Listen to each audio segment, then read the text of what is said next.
The sun had barely risen over Dustfall Creek when the townsman dragged Elena onto the wooden platform, her wrists bound, her dress torn, her newborn baby pressed against her chest as she tried to shield him from the coarse hands that shoved her forward, and though her face was pale and trembling, her spirit clung stubbornly to the last thread of hope she still believed God hadn't taken from her.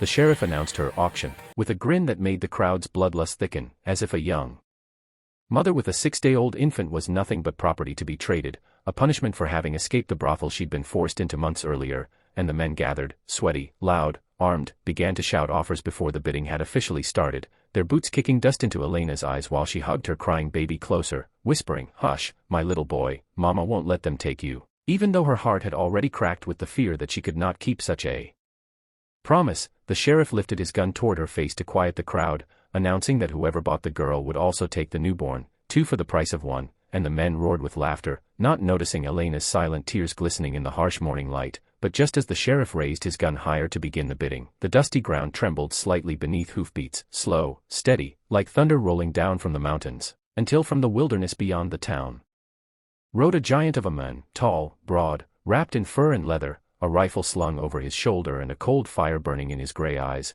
Whispers rippled through the crowd as people recognized him, the reclusive mountain man known only as Hawk, a man who lived alone in the high ridges, rumored to have killed wolves with his bare hands and outlaws with the same calm breath he used to start a campfire, but no one had ever seen him come down to the town voluntarily, and certainly not to interfere in the sheriff's business. Yet here he was, dismounting in perfect silence, walking toward the stage with slow, deliberate steps that made even the boldest gunslinger step back. Hawk stopped at the base of the steps, his shadow stretching long across the platform as he took in the sight of the terrified girl, the baby in her arms, and the sheriff holding a gun on them, and his jaw tightened with a fury that seemed carved from stone. Elena lifted her eyes to him, broken, exhausted, but still carrying some dim spark, and for a moment the world went silent around them, as if every breath in Dustfall Creek was waiting to see what this mountain giant would do. Then Hawk spoke, his voice low and steady like distant thunder, saying, "Untie the girl." But the sheriff scoffed, lifting his pistol toward Hawk's chest and declaring, "This ain't your mountain, old wolf, this is town law." And the crowd murmured nervously because no one aimed a gun at Hawk and lived to brag about it. But the sheriff's arrogance blinded him. Hawk slowly reached over his shoulder, gripping the long rifle strapped across his back, hands steady, eyes calm, as he said, "I don't repeat myself," and something in his voice made even the wind hesitate. Yet instead of backing down, the sheriff pressed the gun harder against Elena's forehead, snarling that she was property of the town and the mountain men had no right to interfere. But before he could finish the sentence, Hawk moved, a swift, controlled movement faster than most men could blink, and in one fluid motion he raised his rifle, cocked it, and aimed it directly at the sheriff's heart, the muzzle only a foot away. Gasps shot through the crowd, guns half drawn, hands shaking, but no one fired because Hawk's reputation was built on more than stories. He never missed, never bluffed, and never backed away from injustice. And now he stood like a wall of iron between Elena and the men who would claim her. The baby cried louder, as if sensing the danger, and Hawk's gaze softened just enough for the girl to see a flicker of something she hadn't seen in any man here, humanity. Then he spoke again, slowly, clearly, "She is not property. And that child will not grow up a slave." And though the sheriff tried to muster confidence, Hawk's rifle pressed harder into his chest until his bravado dissolved into sweat and trembling breath. Townsmen shifted uneasily, some lowering their guns, others looking away in shame, but the sheriff, cornered, angry, desperate, made one final mistake. He pulled the trigger, the gun clicked empty. Hawk had removed the bullets while the sheriff was distracted with the crowd, a sleight of hand so smooth that not even the deputy noticed, and as the sheriff's face twisted into fear, Hawk swung his rifle like a hammer, knocking the pistol from his hand and sending him crashing backward off the platform. Silence fell, thick and choking, as Hawk cut the rope around Elena's wrists, his touch surprisingly gentle for a man with hands built for breaking stone, and as her arms fell free, she stared at him in disbelief, whispering, "Why would you help me?" And Hawk, glancing down at the infant with a gaze that softened even his rugged features, murmured, "Because no man with a soul lets a mother and child be sold to monsters." Then he lifted her into his arms, not as a possession, but as someone worth saving, and carried her off the platform while the crowd parted around him like water around a mountain. With every step he took toward his horse, Elena clutched her child tighter, tears falling silently onto the baby's blanket while Hawk muttered, "You're safe now.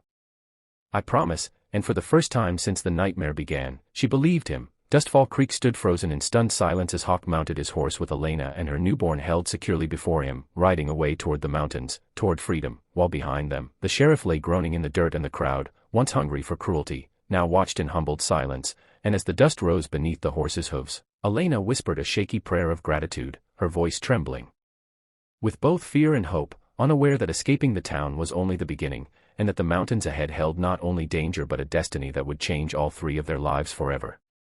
The mountains rose like ancient guardians as Hawk carried Elena and her newborn away from Dustfall Creek, the cold wind brushing against their faces while Elena clung to the child with trembling arms, her thoughts spinning with fear, disbelief, and a fragile hope she barely dared to trust, and Hawk, silent as stone, kept his rifle slung behind him and his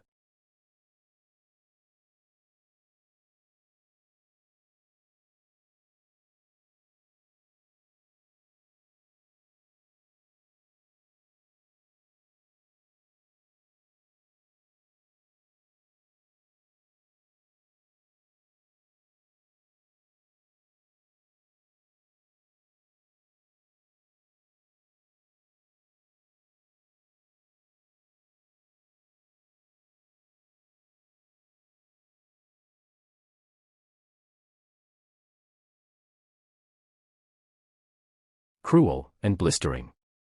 Her fingers curled around Colt's hand, not ready to let go, not ready to accept that he might sacrifice himself just to buy her a chance at living. But Colt Maddox was built of old-world grit, he didn't bend, he didn't back down, and he sure as hell didn't let the innocent bleed on his behalf. Varrick's grin twisted deeper as he watched Clara's panic flicker across her face. He enjoyed the fear, fed on it, and it made his eyes gleam like a rattlesnake waiting for the strike. Colt could see it too, and that was what snapped something sharp inside him.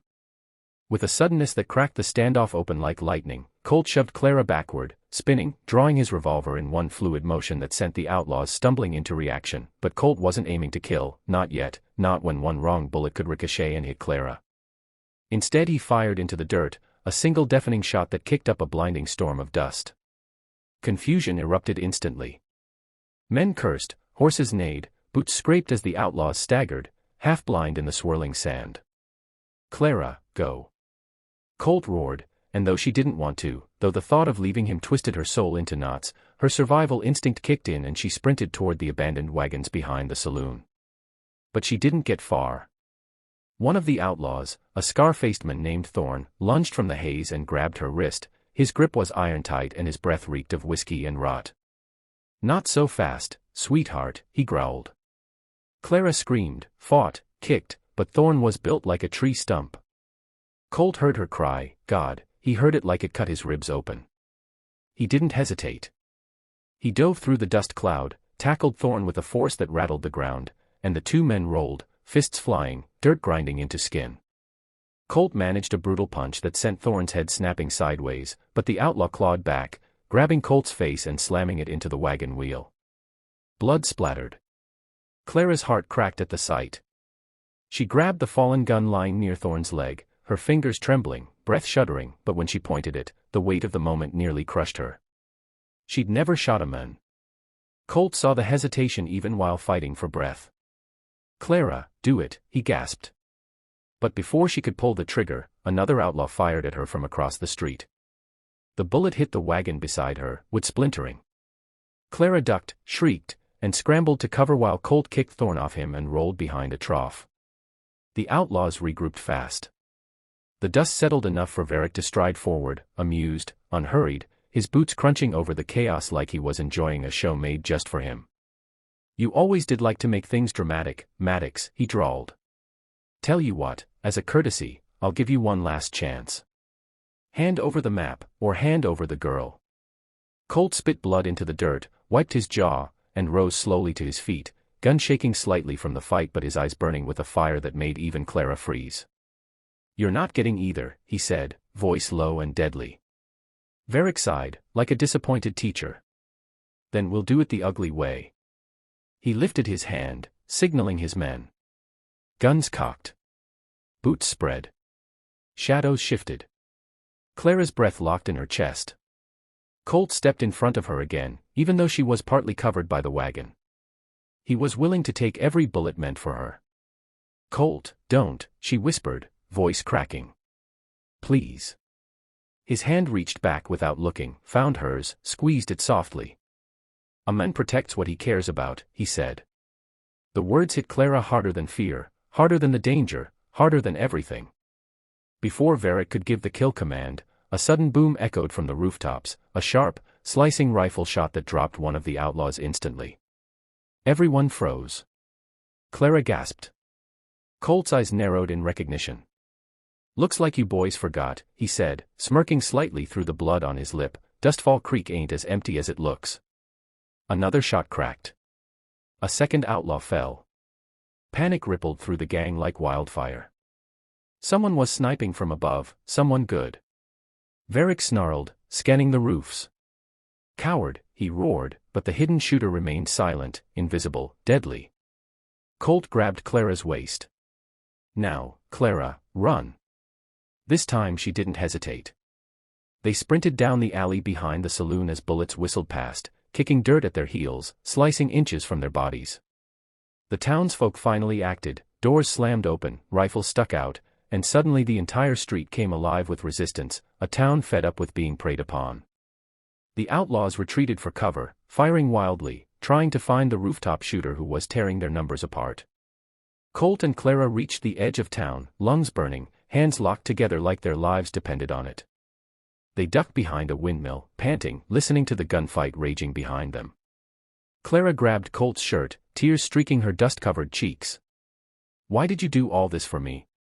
Colt stared at her for a long moment, so long the world seemed to still. "Because when you grabbed me back there," he said softly, "and asked me to pretend I owned you, I realized I'd already chosen you long before tonight." Clara's breath caught. Her knees nearly buckled. But before she could speak, a horse whinnied nearby. Heavy. Close. Varrick. He rode toward them alone, fury twisting every feature on his face. Colt pulled Clara behind him again, raising his gun though he had only one bullet left. The final showdown was seconds away. Varrick dismounted, eyes blazing. "This ends now," he hissed. Colt steadied his grip. Clara steadied her courage. And Dustfall Creek held its breath one last time. To see how this war ends, and who survives, subscribe now.